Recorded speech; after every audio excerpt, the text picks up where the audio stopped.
Tuloy-tuloy ang pagtugi sa mga otoridad sa nasa 140 na pupang preso na nakatakas sa North Cotabato Provincial Jail. Ilan sa mga pumuga ang sumuko na habang 6 ang napatay sa kasagsagan ng jailbreak.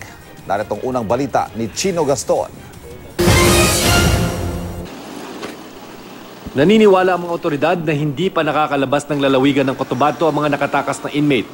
Kaya mahigpit na inspeksyon ang ipinatutupad sa mga checkpoint sa mga highway.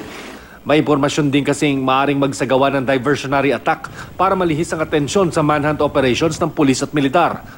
Payo ng BJMP sa mga residente rito, agad ipagbigay alam sa pulis at sundalo kapag may namataang tao na hindi taga roon.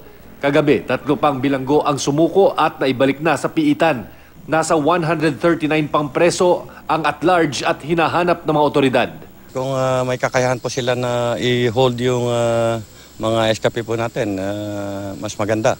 At i-contact na po yung mga kinaukulan to contact their barangay officials or itong mga BPATS, and then for them to coordinate with the police and to call our office or yung mga military detachment.